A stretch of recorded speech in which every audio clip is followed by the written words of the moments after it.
10,000 કમાવો તો મારે નીકળી જવાનું છે, પછી ઉપર 2.5 લાખ થવાની તમે રાહ જુઓ અને પછી નુકસાન કરો તો એમાં કોઈ વેપારી ક્યારે તમને નથી કહેતું તમે સ્ટોપ લોસ રાખીને કામ કરો. ઓકે. એટલે કોઈ પણ ગ્રાહક દ્વારા એક વસ્તુ સમજીને લેવાનું છે કે તમારે તમારી જરૂરિયાત મુજબ સોના અને ચાંદીની ખરીદારી કરવી જોઈએ. જો તમે ઇન્વેસ્ટમેન્ટ છો અથવા ઇન્વેસ્ટર છો તો તમે સાચું માર્ગદર્શન લો કે જે લોકો આનું સતત કામ કરતા હોય છે, તમારા સારા જ્વેલર્સો જેમની પાસે આની માહિતી હોય છે, જે લોકો સદંતર ઇન્ટરનેશનલ ન્યૂઝ સાથે જોડાયેલા હોય છે, તમે એમની પાસેથી માહિતી લો અને ત્યારબાદ જ સોના અને ચાંદીમાં રોકાણ. તો સોનામાં અત્યારે આ 4 દિવસમાં જે ભાવ ઘટી રહ્યા છે એનું કોઈ ખાસ કારણ છે? મેં કીધું કે નાના માણસને એવું લાગી રહ્યું છે કે મારા સ્તરે સોનું આવવાનું છે, તો સામાન્ય માણસને સમજાય એ ભાષામાં સોનાની વાત કરો. દેવભાઈ, હું તમારી પાસે પણ આવું છું. અત્યારે મારી પરિભાષામાં હું એવું માનું છું કે સોના અને ચાંદીમાં એક જાતનું પ્રોફિટ બુકિંગ છે. ઓકે. જે લોકોએ સોના અને ચાંદીમાં ખરીદારી કરી હતી તે લોકોએ કદાચ આ ઊંચા ભાવની અંદર વિશ્વ લેવલ ઉપર તેને વેચ્યું છે અને માટે ભાવ થોડો નીચો આવેલો છે. જેમ કે FII આપણા શેર બજારની અંદર ઇન્વેસ્ટમેન્ટ કરે ત્યારે આપણું માર્કેટ ઉપર જાય છે, દરેક કંપનીના શેરો ઉપર જાય છે અને જયારે તે વેચવાલી કરે ત્યારે હંમેશા એ માર્કેટના દરો નીચે આવતા હોય છે. સેમ વસ્તુ સોના અને ચાંદીમાં છે. તો જે લોકોએ કદાચ ખરીદારી કરી હોય તો એને કાં નુકસાન બુક કરવું અથવા તો શાંતિથી રાહ જોવી જોઈએ, મારું અંગત માનવું છે. ચલો, હિયાબેન, તો દેવભાઈ અને જીગરભાઈ જે કઈ કહી રહ્યા છે સોના અને ચાંદી વિશે, તમે એવું કીધું કે મેં ચાંદીમાં રોકાણ કર્યું, મારે નીકળી જવું જોઈએ કે રોકાવું જોઈએ, ને 10,000 નો લોસ છે છતાંય શું કરવું જોઈએ? તો તમને એનો જવાબ મળ્યો કે કેમ, હું એ સમજવા માંગુ છું.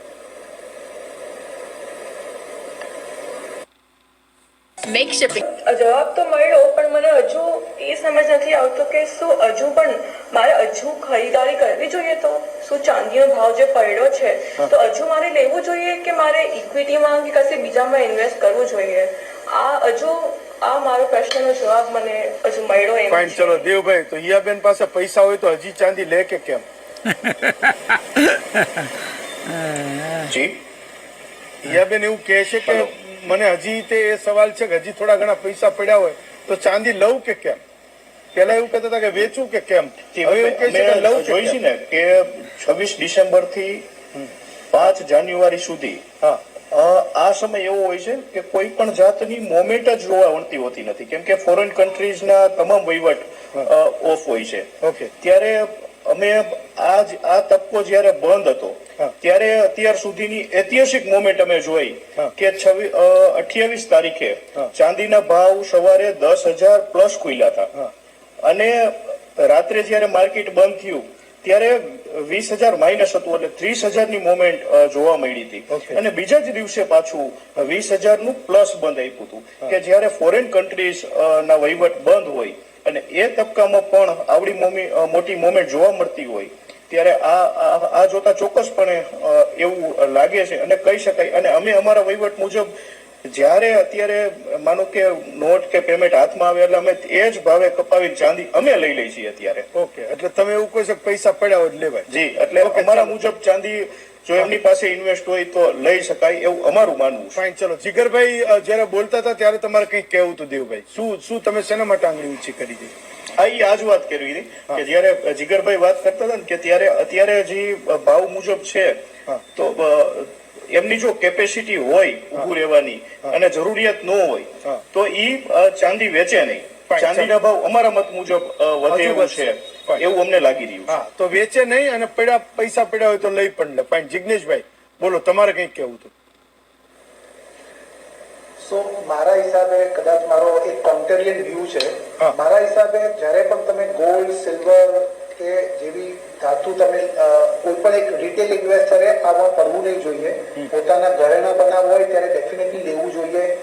ગોલ્ડ, સિલ્વર હોય કે કોઈ પણ સ્ટોક માર્કેટ હોય, લોકોને સસ્તું નથી જોઈતું. જયારે મોંઘું થાય ને ત્યારે લેવા આવશે. ગુરુ હિયાબેનને કદાચ 2 વર્ષ પહેલા કહેતે કે ચાંદી લો 60,000 70,000 ત્યારે લેતે નહીં, કારણ કે ઇક્વિટી ગમતું હતું, રાઈટ? પણ જયારે એ મોંઘું થઈ ગયું, એ જયારે 2.5 લાખ પહોંચી ગયા ત્યારે હિયાબેન આવ્યા કે હવે મારે 250 ગ્રામ ચાંદી કે whatever she has taken એને લેવું છે. સ્ટોક માર્કેટ હોય, ચાંદી હોય કે સોનું હોય, કોઈ પણ રિટેલ ઇન્વેસ્ટર હંમેશા મોંઘામાં જ ચડે છે અને ફસાય છે. ઇન્વેસ્ટમેન્ટ નો મતલબ છે તમારું રિટર્ન્સ. આપણા દેશમાં જ્યારે તમે છેલ્લા 20 વર્ષ 30 વર્ષના 40 વર્ષના ઇતિહાસ જોવો છો ત્યારે સિલ્વરે લગભગ 10-12% રિટર્ન કમ્પાઉન્ડ કર્યું છે, રાઈટ? કમ્પાઉન્ડિંગ જેને ફિઝિકલ લઈને રાખ્યું છે. એ જ સમયમાં સ્ટોક માર્કેટ 15%-17% રિટર્ન આપે છે 30-40 વર્ષના લોંગ ટર્મમાં. રિટર્ન્સ બનાવવા માટે ચાંદી કે સોનું લેવું જ નહીં જોઈએ.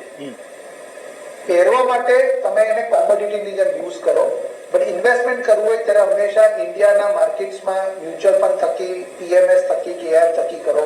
કઈ નહીં સમજ પડે તો ઇન્ડિયાના સ્ટોક માર્કેટનું ઇન્ડેક્સ ખરીદી લો, આનું રિટર્ન પણ તમને વધારે સારું આવશે.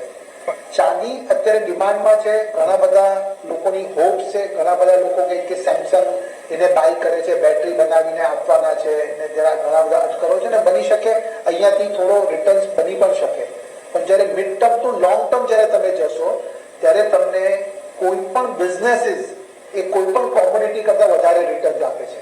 ફાઇન, ચલો હું આજે ગ્લોબલ શેર બજાર વર્સિસ સોના ચાંદી આજે નથી કરવું, દરેકનો પોતાનો એક મત છે, પણ લોકો એટલે અત્યારે ભાગી રહ્યા છે ને એ વાત પણ તમારી સાચી છે કે જ્યારે ભાવ વધી રહ્યા છે ત્યારે લોકો ખરીદવા માટે જબરજસ્ત મથી રહ્યા છે. એટલે આજથી 2 વર્ષ પહેલા એ 55,000 થી 70,000 ની વચ્ચે જયારે સ્થિર હતું ત્યારે કોઈ બહુ ઓછા લોકો હશે જે વિચારતા હશે, કદાચ વિચારનારા હશે તો આપણને ખબર નહીં હોય કે આટલા બધા લોકો વિચારી રહ્યા છે.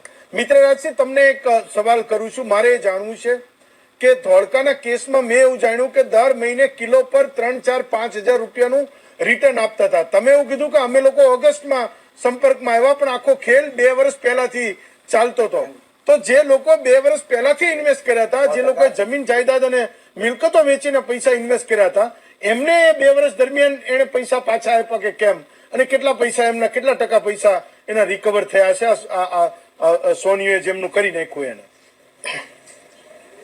હાજી, એમનો કહેવાનો મતલબ કે એમની 3 પેઢીથી આવડી આ ધંધો ચાલ્યો આવતો હતો ને. ભાઈએ કીધું એમ કે વિશ્વાસુ સોની આ વિશ્વાસ બનાવીને બેઠો હતો અને પબ્લિકે ઇન્વેસ્ટ કર્યું હતું, ઘણું કર્યું હતું. કોને રિટર્ન કેટલું આપ્યું તો હું જાણતો નથી, પણ આ ભાઈએ રિટર્ન આપવાની આપણને 100% ખાતરી આપી હતી અને આપણને એવી ધ્યાન દોરેલું કે તમને આટલા ટકા રિટર્ન મળશે, આટલા ટકા રિટર્ન મળશે. અને આપણે હવે એક સમજો કે 3 પેઢીથી ચાલી આવતો સોની ધોળકા બજાર આખું રોકીને બેઠો છે, તો એની જોડે તો આપણે વિશ્વાસ કરીને જ બેઠા હોય. એટલે વિશ્વાસમાં તો એવું છે કે અત્યારે હાલમાં કોણ કયા વિશ્વાસ કરો એ પણ મહત્વનું રહ્યું. અને બીજી વસ્તુ કે તમે જેમ કીધું એમ કે રિટર્ન એને ઘણા લોકોને આપ્યું હશે, એમાં પણ જે લોકો હવે એમાંથી કેટલા લોકો બહાર આવ્યા, કેટલા લોકો નથી આવ્યા એ પણ જાણતા નથી. આ તો આપણે મારા જે હકના પૈસા હતા, મારી મહેનતના પૈસા હતા અને આ ઇન્વેસ્ટ આપણે કરેલા હતા. બાપુ, એક છેલ્લો સવાલ કે મેં એવું સાંભળ્યું છે કે અમદાવાદની આજુબાજુમાં સાણંદ, ધોળકા અને એ બધા વિસ્તારમાં તો લોકો 5 વીઘા જમીન વેચે અને 20-25-30 કિલોમીટર દૂર જાય તો 50 વીઘા જમીન લઈ શકે એવા ભાવ તમારે ત્યાં થઈ ગયા. તો આ બધા જમીન લેવામાંથી પાછા સોના ચાંદી બાજુ કેવી રીતે વળી ગયા એ એક સૌથી સમજનો એટલે સમજ બહારનો વિષય છે. સોના 100%ની વાત છે.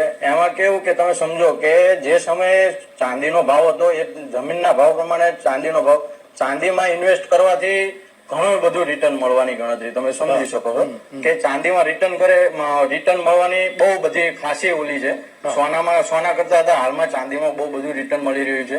લોકો જમીન વેચીને જમીન ના વેચે તો જમીન ઉપર લોનો લઈને પૈસા ઇન્વેસ્ટ કરેલા જ છે આમાં, સમજી શકો છો તમે.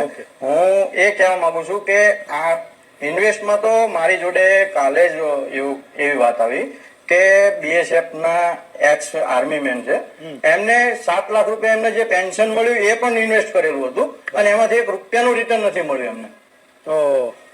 એવા ઘણા બધા લોકો હશે. તો મને એવું લાગે છે કે આજના મહામંત્રી ઘણા બધા લોકો છે.